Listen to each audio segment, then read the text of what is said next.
à travers les dimensions du temps et de l'espace, grâce à des technologies qui dépassent notre entendement. Nous observe-t-il, tapis dans l'ombre? Sont-ils déjà là? La version officielle était que rien n'avait touché le sol. On a tout éliminé.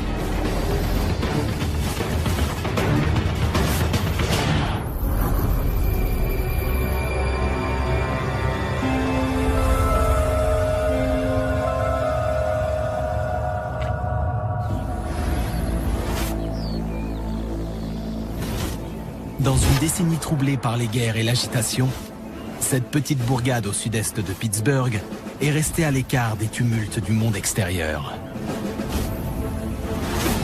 Jusqu'à la soirée du 9 décembre. Pour Stan Gordon, un habitant de la ville, cette nuit a marqué le début d'une longue quête. Je me rappelle cette soirée comme si c'était hier. J'avais 16 ans. J'écoutais la radio KDK de Pittsburgh.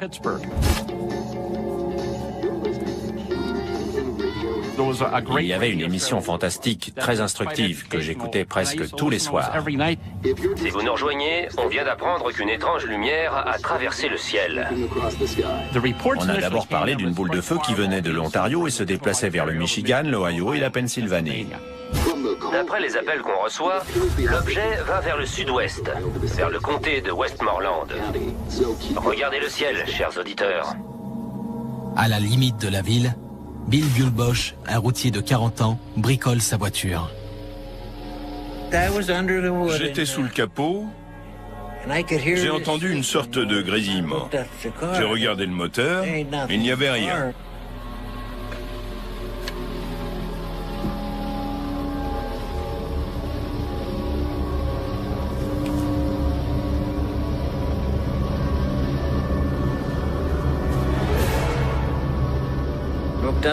J'ai regardé en l'air et j'ai vu une traînée de feu.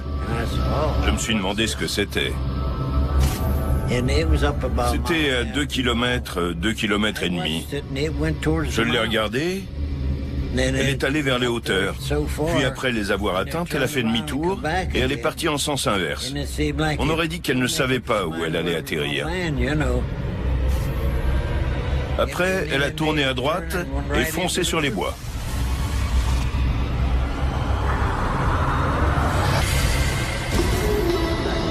On reçoit des informations selon lesquelles l'objet a atterri sur les hauteurs de Westmoreland.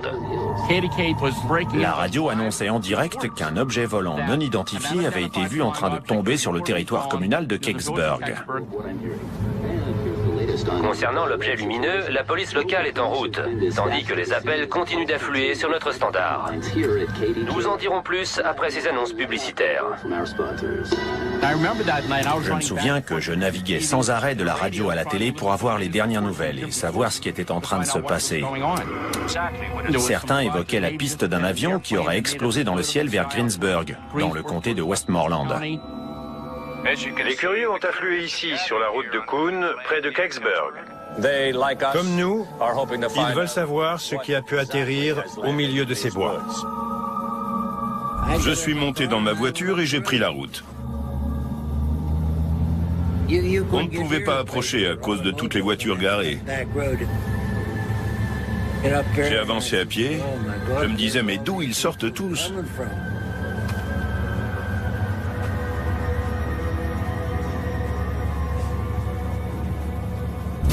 Roulant à Kecksburg dans sa nouvelle voiture, William Weaver se met à écouter la radio locale. J'avais 19 ans à l'époque. J'ai entendu à la radio qu'un objet était tombé du ciel. En m'approchant en voiture, j'ai vu des gens qui se tenaient sur le bas-côté et je me suis arrêté pour les questionner. Tout le monde se demandait ce que c'était, ce qui se passait, si c'était un avion. Personne n'en savait rien. Il faisait sombre dans le coin, mais j'ai vu une lumière bleue qui se détachait en bas de la colline. Cette lumière brillait faiblement, puis très clairement, et puis faiblement à nouveau. On la voyait bien. J'ai vu des lumières en contrebas dans les bois. On aurait dit des feux d'artifice. Et il y avait une sorte de fumée qui en sortait. Pour l'heure, de Pittsburgh à Philadelphie, les autorités aériennes affirment qu'aucun avion n'est porté disparu. Donc l'objet qui s'est écrasé dans ces bois n'avait aucun plan de vol.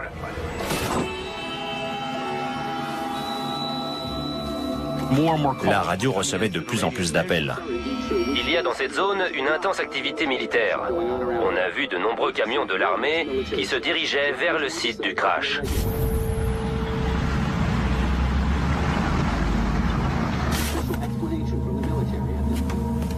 C'était bizarre.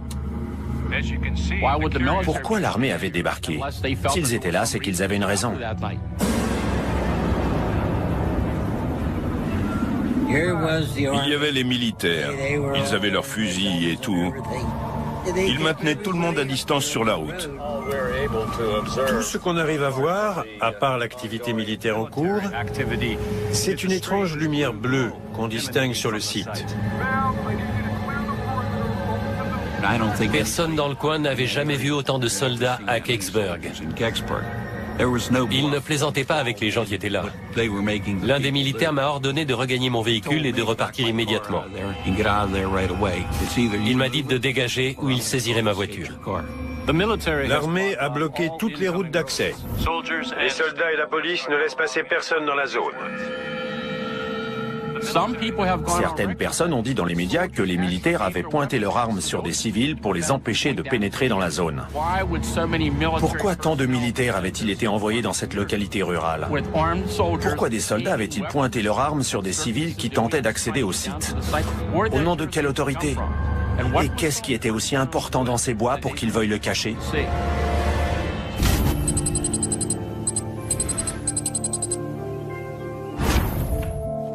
Le lendemain, j'attendais avec impatience les journaux locaux. J'ai essayé de me les procurer tous. Le journal du matin titrait « L'armée boucle la zone. Un objet non identifié tombe à Kecksburg ». Les recherches se sont poursuivies jusqu'à 2 heures du matin.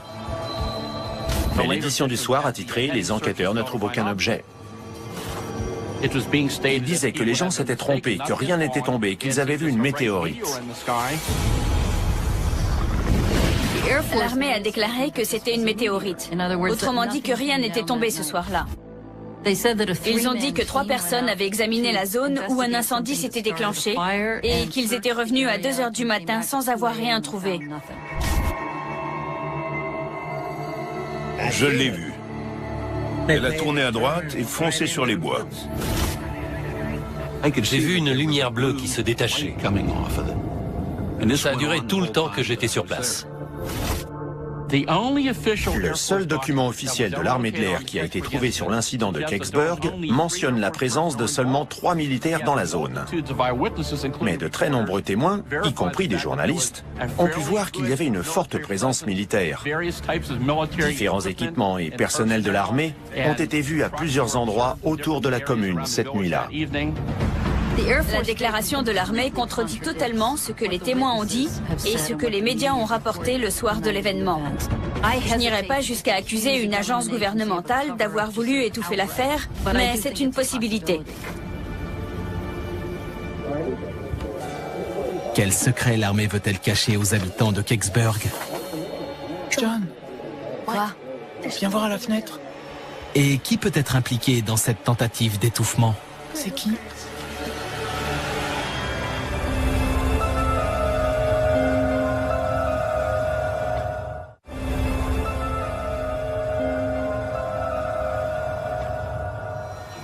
Le 9 décembre 1965, les médias signalent le crash d'un objet lumineux dans les bois. La petite localité de Kecksburg en Pennsylvanie est soudainement investie par des militaires. Tous les civils reculent. Reculez. L'armée a bloqué toutes les routes d'accès. Aucun motif n'a été fourni pour justifier cette mesure. Le lendemain, les journaux affirment qu'aucun objet n'a été retrouvé. La version officielle était que c'était une météorite, que rien n'avait touché le sol. Mais cette version ne colle pas avec ce que John Hayes a vu cette nuit-là. De nouvelles informations. La présence militaire grossit dans le comté de Westmoreland, suite au signalement d'un objet lumineux qui est tombé dans les bois. J'avais 10 ans. J'habitais dans une vieille ferme à Kecksburg. On a écouté la radio tout le temps que ça a duré. Un convoi militaire fait route vers l'ouest de Kecksburg. Restez à l'écoute de KDK pour plus d'informations. C'était juste derrière chez nous. Il y avait une sorte de champ devant le bois. Ma fenêtre donnait pile en face. J'avais une bonne vue surtout.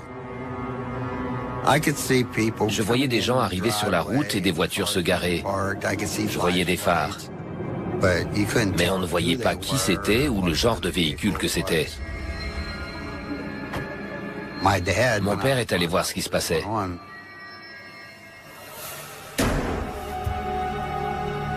Reste ici. Fais semblant de dormir.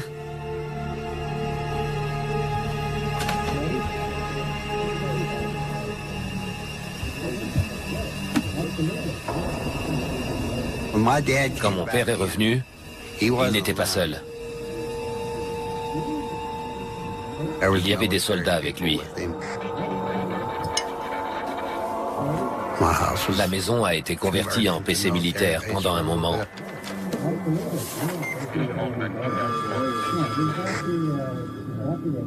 John, Quoi? viens voir à la fenêtre. D'accord.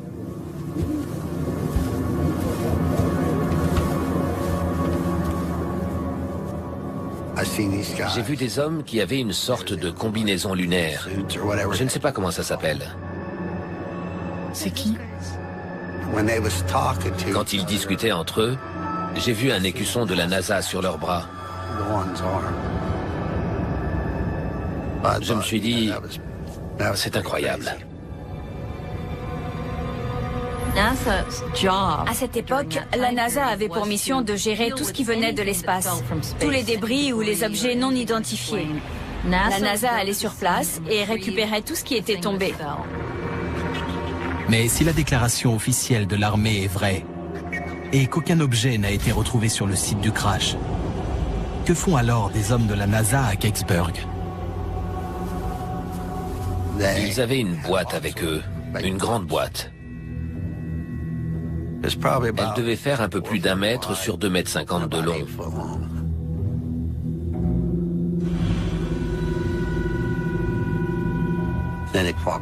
Ils sont entrés dans le champ, puis ils ont avancé vers le coin du bois où tout se passait. C'est à moi de regarder. Fiche-moi la paix. Je regardais par la fenêtre de ma chambre. Je regardais les voitures et tout ça sur la route. J'observais tout ce qui se passait.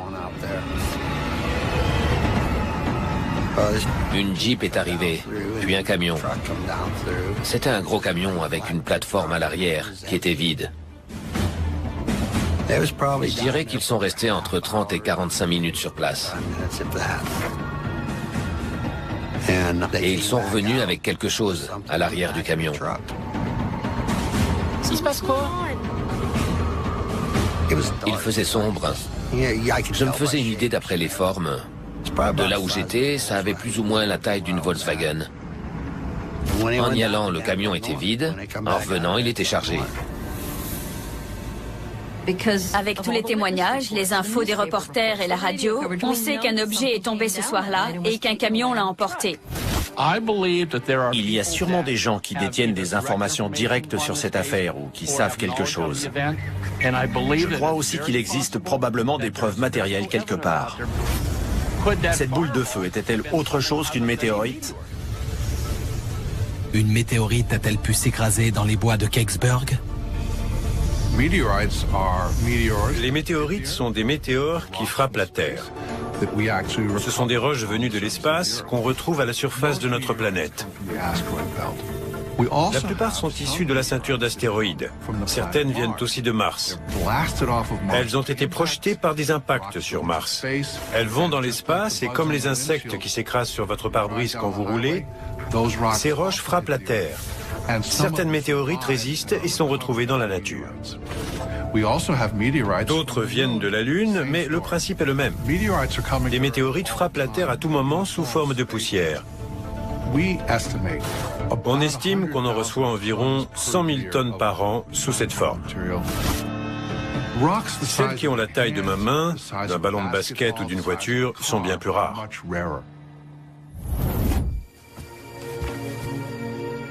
Ils ont transporté des boîtes spéciales jusqu'à la zone d'impact.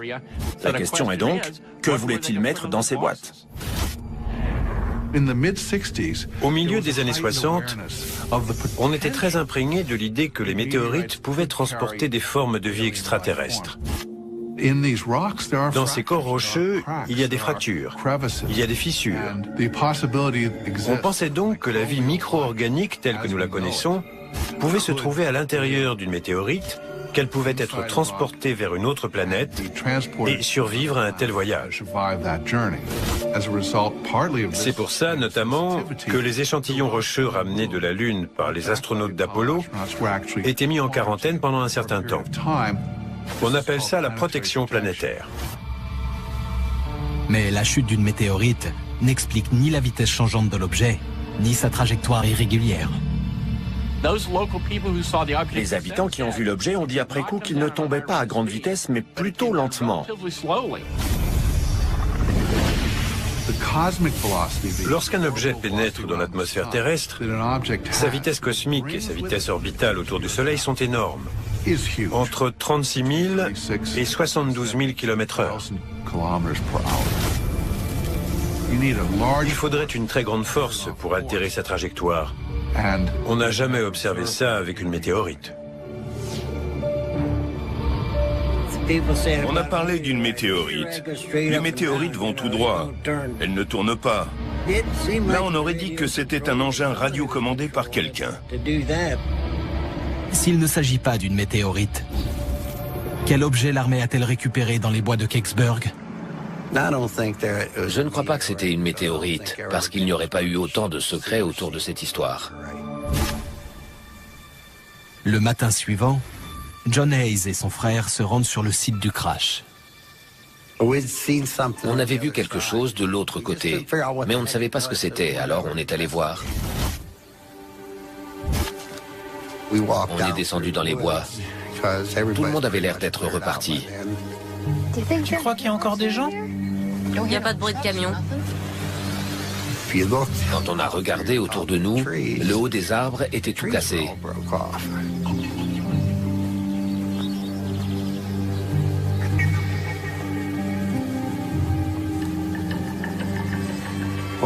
La zone était calcinée.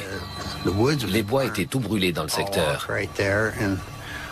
C'était comme ça, facilement sur 120 à 150 mètres, là où on marchait.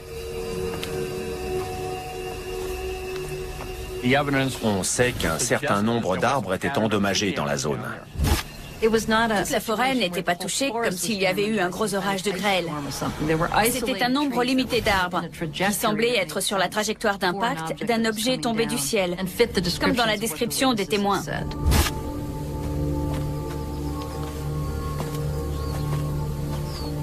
C'est quoi ça? De la terre.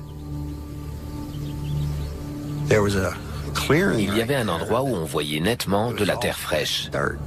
Ce n'était pas la même que la terre sombre des bois. Celle-là avait une couleur plus claire. Ça ne pouvait pas être une météorite. Une météorite laisse un cratère, un grand trou dans le sol. Ce n'était pas quelque chose qui était tombé droit dans le sol. Il n'y avait pas de cratère. Ça va dans le sens des témoins qui ont dit que l'objet était descendu progressivement et avait touché certains arbres seulement. Ils ont enterré quelque chose? Non. Ils ont retiré quelque chose et ils ont rempli le trou avec cette terre. Je crois qu'ils ont voulu masquer ce qui pouvait prouver qu'ils avaient enlevé quelque chose.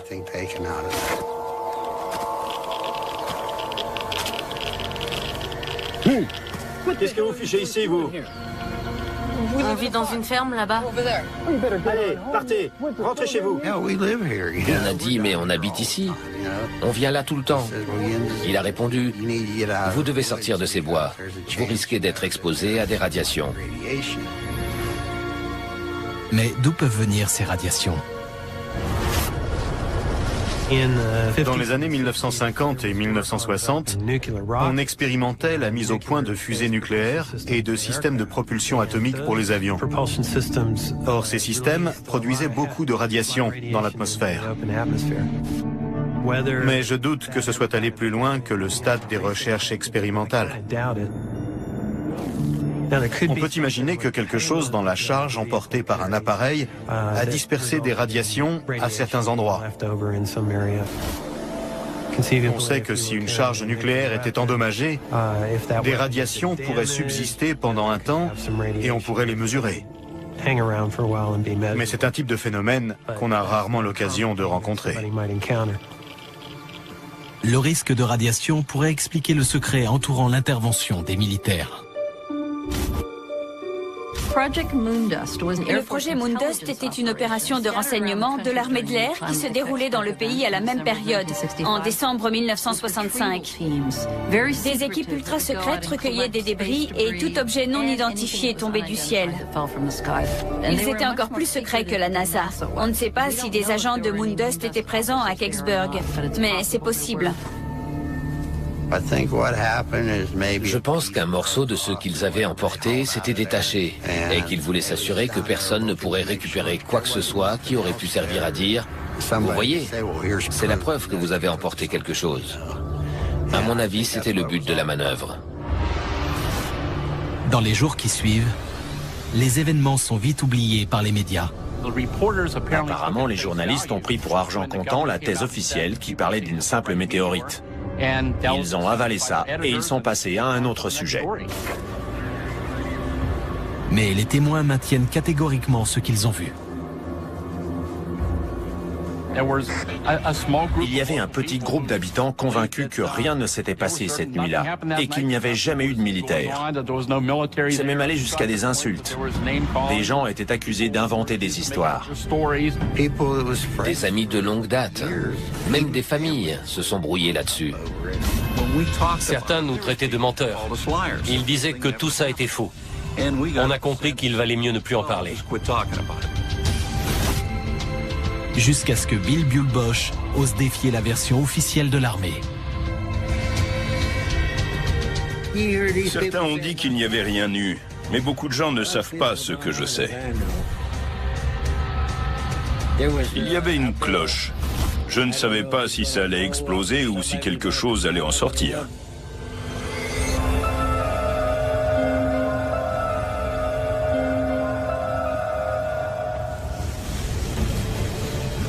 Une série d'événements inexpliqués autour d'un crash mystérieux dans les bois de Kecksburg braque les projecteurs sur cette petite localité rurale de Pennsylvanie. Le nombre de témoins est énorme. Plein de gens ont vu l'objet à différentes étapes, certains dans le ciel et d'autres quand on l'emportait dans un camion de l'armée. Les sources officielles nient toute présence des militaires et de la NASA et affirment qu'aucun objet n'a atterri dans la zone. Pourtant, des hommes en combinaison anti-radiation ont été vus en train d'inspecter le site. Le gouvernement n'a jamais reconnu que ça avait eu lieu. Ils ne voulaient pas que les choses se sachent.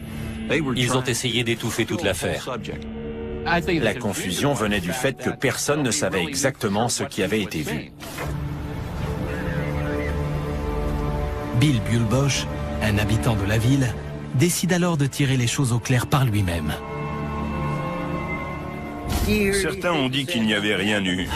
Je sais mieux qu'eux. J'y étais et j'ai vu.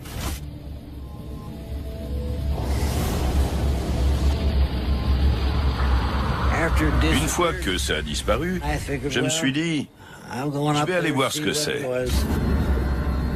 Avant de rejoindre les badauds sur la route de Coon, Bill se dirige vers la zone d'impact. Il faisait noir. Alors j'ai pris ma lampe torche et je suis descendu en bas de la colline. Le haut des arbres était cassé. Ça se voyait bien. J'ai vu cette chose en bas, dans les bois. Ça dégageait une fumée. Il y avait une odeur d'œuf pourri. C'était du soufre. C'était en bas, je dirais, à 60 cm de profondeur au moins. C'était enfoncé dans la terre.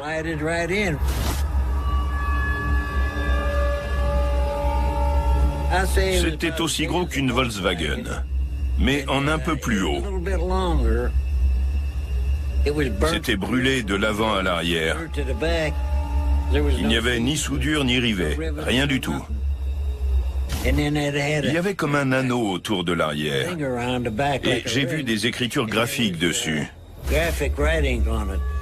On aurait dit que c'était gravé. Ça n'était pas écrit avec de l'encre.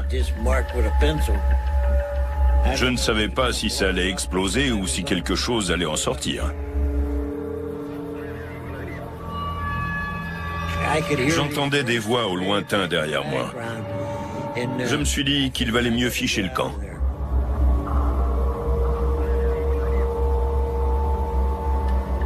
Comme nous, ils veulent savoir ce qui a pu atterrir au milieu de ces bois. Lorsque Bill Buell-Bosch rejoint la foule des badauds, les spéculations les plus folles fusent sur la nature de l'objet. J'écoutais tout ce qui se passait et tous ces gens qui étaient là. Un type a dit que 2 hommes verts en étaient sortis. Ils se faisaient des films. Je n'ai rien dit. Je sais ce que j'ai vu et ça ne changera pas.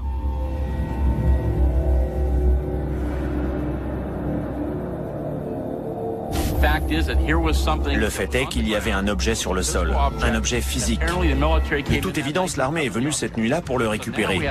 La question est, qu'est-ce que c'était? Et pourquoi les autorités ont caché aux gens ce qui s'était réellement passé? L'une des premières théories était Cosmos 96. L'armée américaine et l'agence spatiale russe ont dit qu'un satellite russe appelé Cosmos 96 était tombé la même nuit que les événements de Kecksburg. Cosmos 96 était une sonde que les Russes avaient fabriquée pour l'envoyer sur Vénus. Elle faisait environ 4,50 m. Comme elle était russe, il y avait des inscriptions en cyrillique dessus. Donc certains aspects de Cosmos 96 pourraient coller avec la description qui a été faite par les témoins. Dans les années 60, c'était la course aux étoiles. On était en pleine guerre froide et il était donc très important pour nous, Américains, de mettre la main sur toute technologie russe. Il en était de même pour les Russes. Cosmos 96 représentait la technologie soviétique la plus sophistiquée pour l'époque. Si on arrivait à mettre la main dessus, il était de première importance pour nous de déterminer de quelle puissance pouvaient être les missiles développés par les Russes. On peut concevoir que le gouvernement veuille éviter que d'autres pays aient accès à une technologie qu'il entend récupérer à partir d'un objet tombé du ciel. L'armée a débarqué sur place en quelques heures avec une plateforme pour emporter quelque chose. Ils n'auraient pas agi de la sorte pour une météorite, mais ils auraient pu le faire pour un appareil aérien soviétique top secret qui serait tombé à Kecksburg. On a évoqué la piste de Cosmos 96 pour expliquer les événements de Kecksburg, mais des informations plus récentes ont balayé cette thèse. Les autorités américaines ont révélé que la sonde était entrée dans l'atmosphère au-dessus du Canada à 3h18 du matin. Le satellite russe est tombé entre 14 et 15 heures avant que l'objet ne s'écrase en Pennsylvanie. L'événement s'est produit à 16h47. On sait donc que ce n'était pas Cosmos 96, puisque c'était quelques heures plus tard. Si Cosmos 96 n'est pas en cause, quel objet s'est écrasé dans les bois ce soir-là? Bill Buell-Bosch a décrit un gros objet métallique en forme de gland. Une autre théorie est un programme d'OVNI des nazis. C'est soit un appareil expérimental top secret, soit quelque chose qui venait d'ailleurs, une sorte de véhicule ou de sonde extraterrestre. On a accumulé des informations qui tendent à suggérer qu'on nous cache quelque chose dans cette histoire. C'était aussi gros qu'une Volkswagen. Il y avait comme un anneau autour de l'arrière et des écritures graphiques dessus. Pour certains historiens, l'objet tombé du ciel rappelle étrangement une arme secrète que les nazis auraient développée. Certains disent que Hitler et l'armée nazie, qui menait une course intensive à la technologie, avaient conçu Die Glocke, la cloche. D'après les descriptions issues d'Allemagne, il s'agissait d'un objet en forme de gland avec des inscriptions hiéroglyphiques ou cyrilliques dessus. La cloche tournait dans des directions opposées. Elle emportait du mercure rouge qui, à l'état comprimé et lorsqu'il tournait, dégageait un éclat intense et défiait la gravité.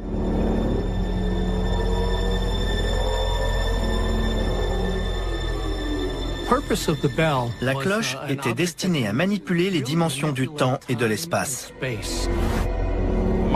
D'après ce que j'ai lu, c'est une machine à voyager dans le temps.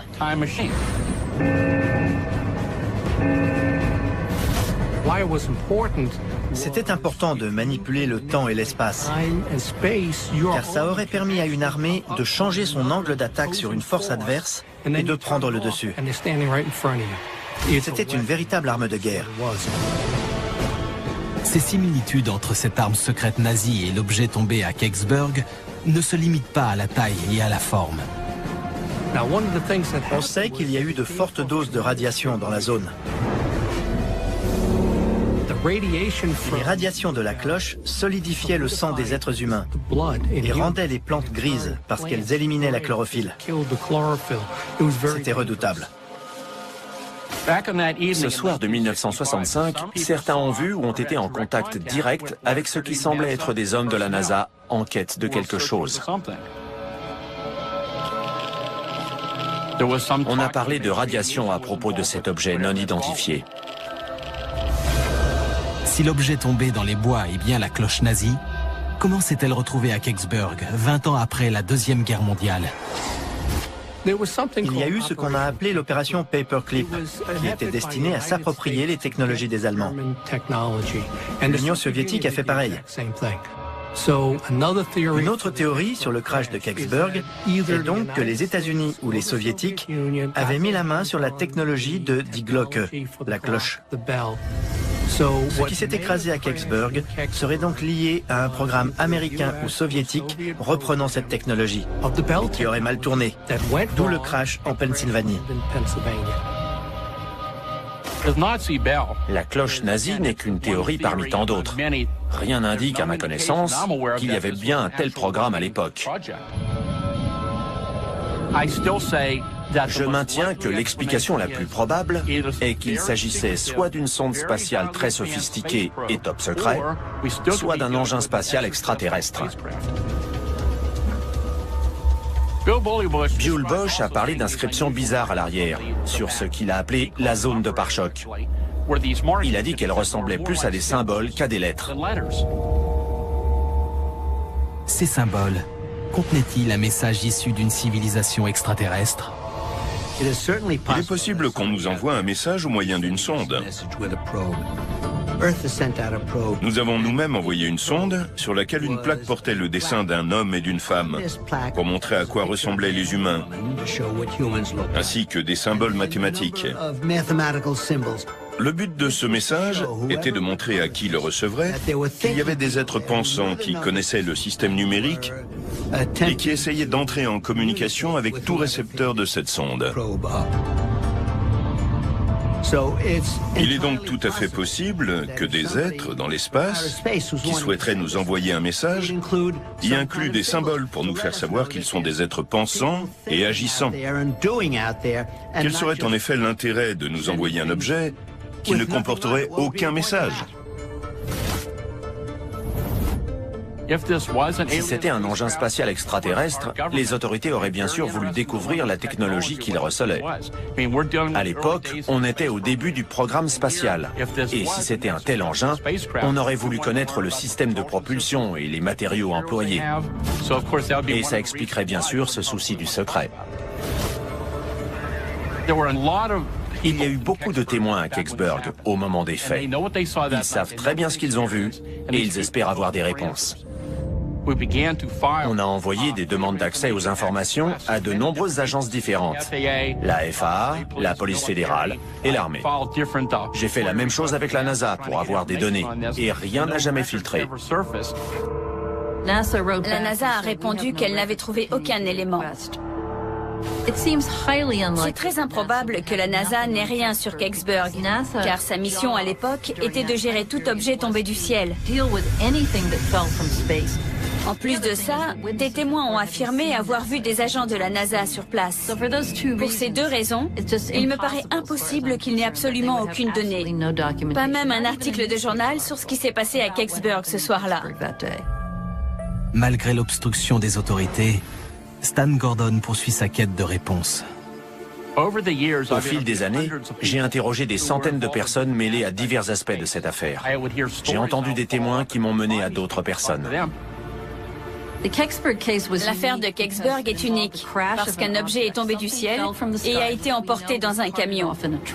Ça signifie que des preuves matérielles existent encore quelque part. C'est le gouvernement qui les a récupérées. Ils doivent bien savoir quelque chose. Je recueillais pas mal d'informations. J'ai donc intensifié mon enquête dans les années 80. Le 9 décembre 1965, à Kecksburg, dans le comté de Westmoreland.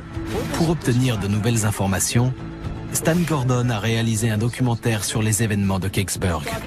Vous verrez des témoins. Sa détermination s'est révélée payante. Dans l'été 1990, j'ai été contacté par un homme qui m'a dit qu'il faisait partie de l'équipe de sécurité qui gardait l'objet récupéré à Kecksburg lorsque celui-ci est arrivé tôt le matin du 10 décembre à la base aérienne de Lockbourne, près de Columbus, dans l'Ohio. Il m'a dit que la plus grande sécurité entourait le camion et son chargement quand ils sont entrés dans la base. Ils avaient ordre de tirer sur toute personne s'approchant sans autorisation. Après, l'objet a été transféré à la base Wright-Patterson près de Dayton dans l'Ohio. C'était le quartier général du projet Blue Book. Plus tard, la même année, ce tournant majeur de l'enquête conduit Stan Gordon sur la piste d'un autre témoin décisif. J'ai reçu un appel d'un type qui s'appelait Myron. Myron était à la base. On leur avait dit de ne pas fouiner. Mais il voulait savoir ce qui se passait. Il est entré dans un bâtiment et il a vu quelque chose sur un échafaudage. «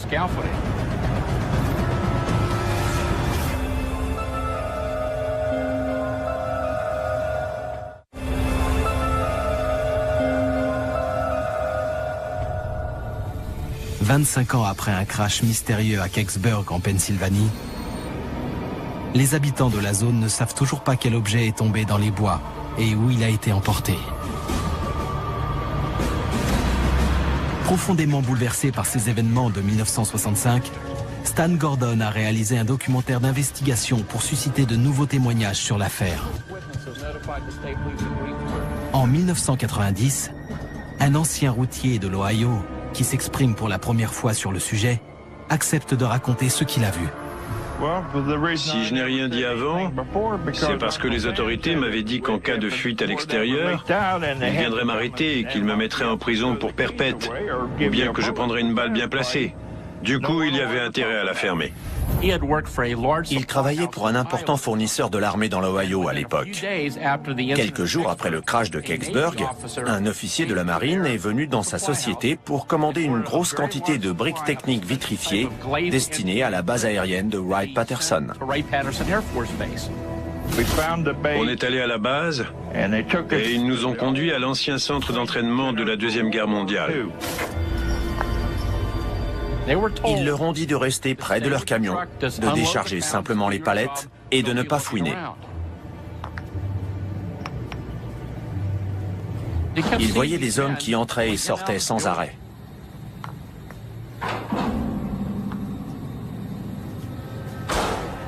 Quand il a vu qu'il n'y avait personne, il est entré pour aller voir.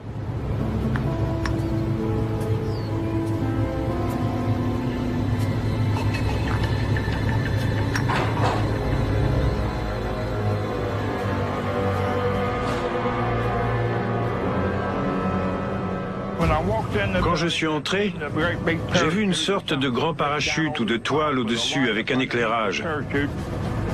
Ça recouvrait cette chose complètement pour que personne ne voie.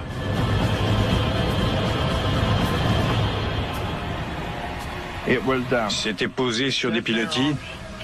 Ça avait la forme d'une cloche. Il s'affairait dessus.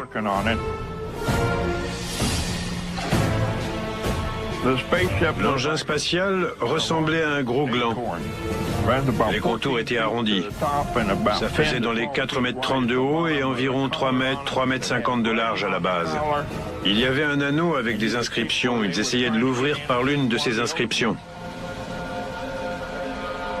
J'ai vu aussi une forme posée sur un établi. Il a dit que la lumière était bonne, mais qu'un linge blanc recouvrait cet établi. Il ne voyait donc pas les détails. J'ai bien vu que le corps qui était étendu sur cet établi avait 3 grands doigts. Et sa peau ressemblait à celle d'un lézard.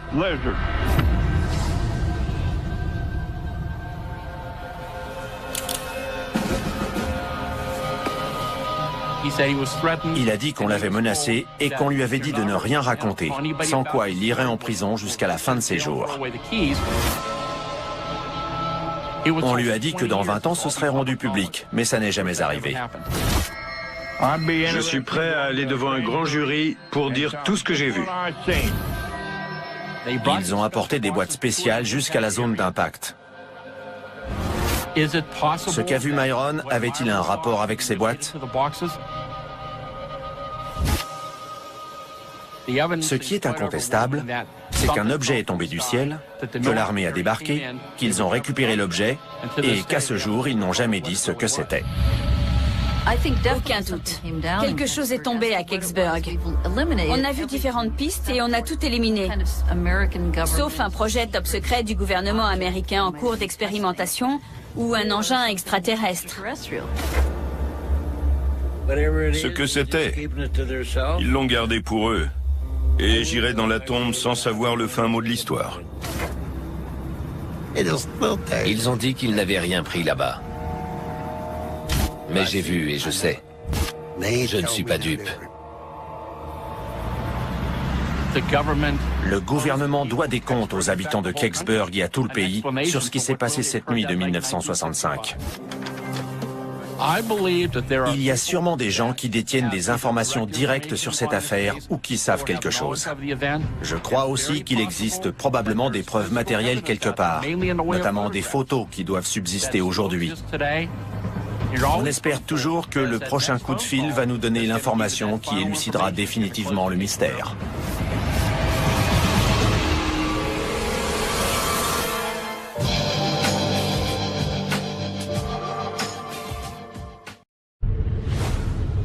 À travers les dimensions du temps et de l'espace, grâce à des technologies qui dépassent notre entendement, nous observe-t-il, tapis dans l'ombre? Sont-ils déjà là? La version officielle était que rien n'avait touché le sol. On a tout éliminé.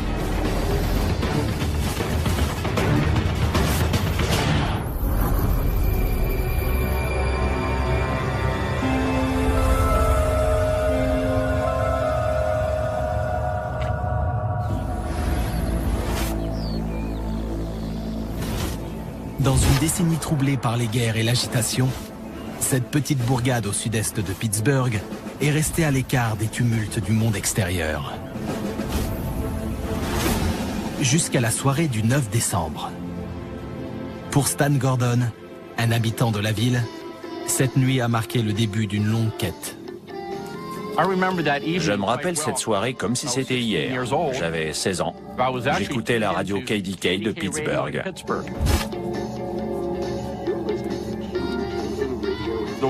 Il y avait une émission fantastique, très instructive, que j'écoutais presque tous les soirs. Si vous nous rejoignez, on vient d'apprendre qu'une étrange lumière a traversé le ciel.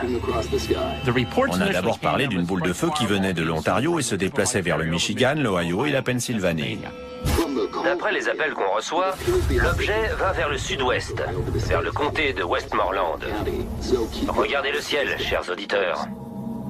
À la limite de la ville, Bill Gulbosh, un routier de 40 ans, bricole sa voiture. J'étais sous le capot.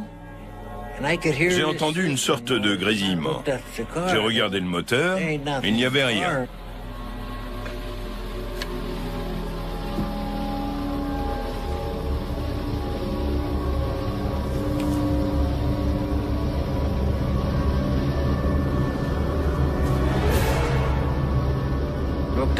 J'ai regardé en l'air et j'ai vu une traînée de feu.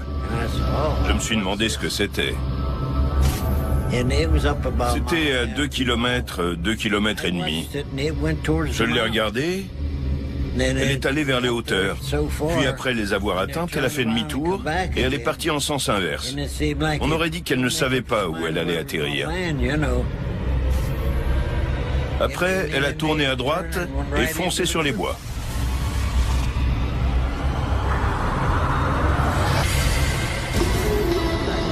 On reçoit des informations selon lesquelles l'objet a atterri sur les hauteurs de Westmoreland.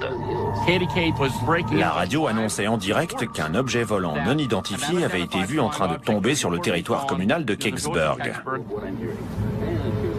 Concernant l'objet lumineux, la police locale est en route, tandis que les appels continuent d'affluer sur notre standard. Nous vous en dirons plus après ces annonces publicitaires. Je me souviens que je naviguais sans arrêt de la radio à la télé pour avoir les dernières nouvelles et savoir ce qui était en train de se passer. Certains évoquaient la piste d'un avion qui aurait explosé dans le ciel vers Greensburg, dans le comté de Westmoreland. Les curieux ont afflué ici, sur la route de Kuhn, près de Kecksburg. Comme nous, ils veulent savoir ce qui a pu atterrir au milieu de ces bois. Je suis monté dans ma voiture et j'ai pris la route. On ne pouvait pas approcher à cause de toutes les voitures garées. J'ai avancé à pied. Je me disais, mais d'où ils sortent tous ?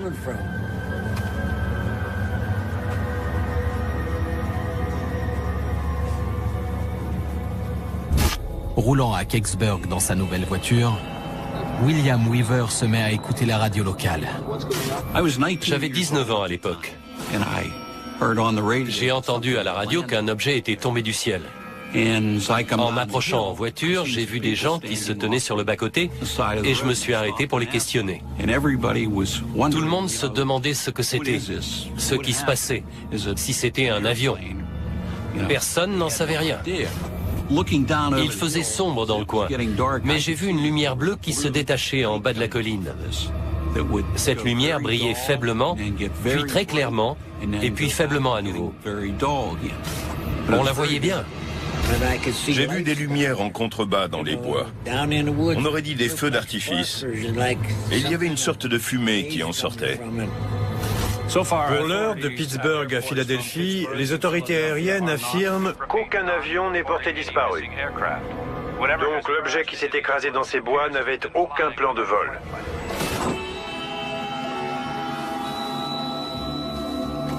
La radio recevait de plus en plus d'appels. Il y a dans cette zone une intense activité militaire. On a vu de nombreux camions de l'armée qui se dirigeaient vers le site du crash.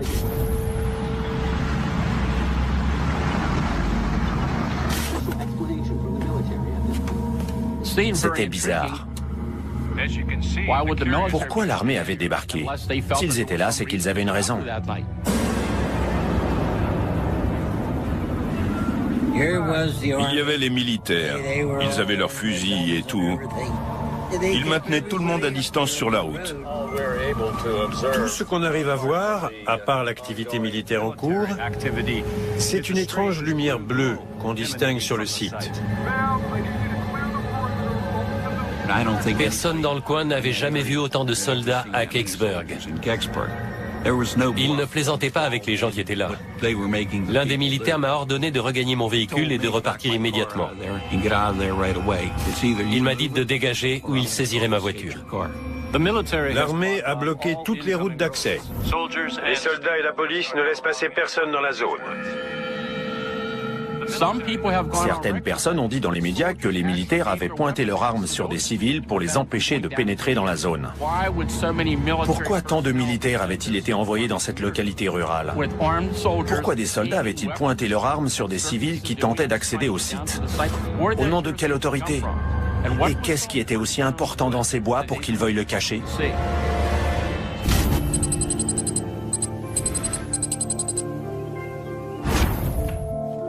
Le lendemain, j'attendais avec impatience les journaux locaux. J'ai essayé de me les procurer tous. Le journal du matin titrait « L'armée boucle la zone. Un objet non identifié tombe à Kecksburg ». Les recherches se sont poursuivies jusqu'à 2 heures du matin. Mais l'édition du soir a titré « Les enquêteurs ne trouvent aucun objet ». Il disait que les gens s'étaient trompés, que rien n'était tombé, qu'ils avaient vu une météorite. L'armée a déclaré que c'était une météorite. Autrement dit que rien n'était tombé ce soir-là. Ils ont dit que 3 personnes avaient examiné la zone où un incendie s'était déclenché et qu'ils étaient revenus à 2 heures du matin sans avoir rien trouvé. Je l'ai vue. Elle a tourné à droite et foncé sur les bois. J'ai vu une lumière bleue qui se détachait.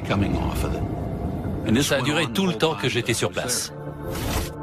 Le seul document officiel de l'armée de l'air qui a été trouvé sur l'incident de Kecksburg mentionne la présence de seulement 3 militaires dans la zone. Mais de très nombreux témoins, y compris des journalistes, ont pu voir qu'il y avait une forte présence militaire. Différents équipements et personnels de l'armée ont été vus à plusieurs endroits autour de la commune cette nuit-là. La déclaration de l'armée contredit totalement ce que les témoins ont dit et ce que les médias ont rapporté le soir de l'événement. Je n'irai pas jusqu'à accuser une agence gouvernementale d'avoir voulu étouffer l'affaire, mais c'est une possibilité. Quel secret l'armée veut-elle cacher aux habitants de Kecksburg? John, Quoi? viens voir à la fenêtre. Et qui peut être impliqué dans cette tentative d'étouffement? C'est qui?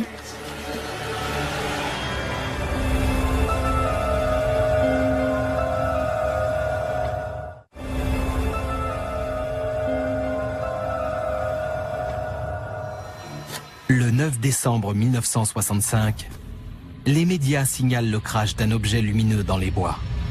La petite localité de Kecksburg en Pennsylvanie est soudainement investie par des militaires. Tous les civils reculent. Reculez. L'armée a bloqué toutes les routes d'accès. Aucun motif n'a été fourni pour justifier cette mesure. Le lendemain, les journaux affirment qu'aucun objet n'a été retrouvé. La version officielle était que c'était une météorite, que rien n'avait touché le sol. Mais cette version ne colle pas avec ce que John Hayes a vu cette nuit-là. De nouvelles informations. La présence militaire grossit dans le comté de Westmoreland, suite au signalement d'un objet lumineux qui est tombé dans les bois. J'avais 10 ans. J'habitais dans une vieille ferme à Kecksburg. On a écouté la radio tout le temps que ça a duré. Un convoi militaire fait route vers l'ouest de Kecksburg. Restez à l'écoute de KDK pour plus d'informations. C'était juste derrière chez nous. Il y avait une sorte de champ devant le bois. Ma fenêtre donnait pile en face. J'avais une bonne vue surtout. Je voyais des gens arriver sur la route et des voitures se garer. Je voyais des phares. Mais on ne voyait pas qui c'était ou le genre de véhicule que c'était. Mon père est allé voir ce qui se passait.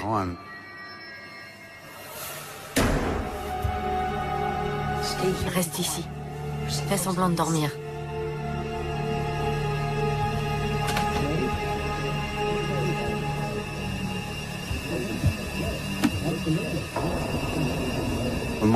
Quand mon père est revenu, il n'était pas seul. Il y avait des soldats avec lui. La maison a été convertie en PC militaire pendant un moment.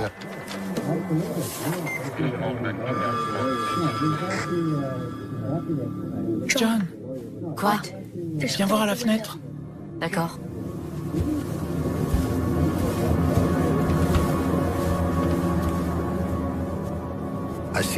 J'ai vu des hommes qui avaient une sorte de combinaison lunaire. Je ne sais pas comment ça s'appelle. C'est qui? Quand ils discutaient entre eux, j'ai vu un écusson de la NASA sur leurs bras. Je me suis dit, c'est incroyable. À cette époque, la NASA avait pour mission de gérer tout ce qui venait de l'espace, tous les débris ou les objets non identifiés.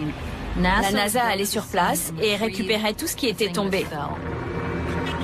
Mais si la déclaration officielle de l'armée est vraie, et qu'aucun objet n'a été retrouvé sur le site du crash, que font alors des hommes de la NASA à Kecksburg? Ils avaient une boîte avec eux, une grande boîte. Elle devait faire un peu plus d'1 mètre sur 2,50 m de long.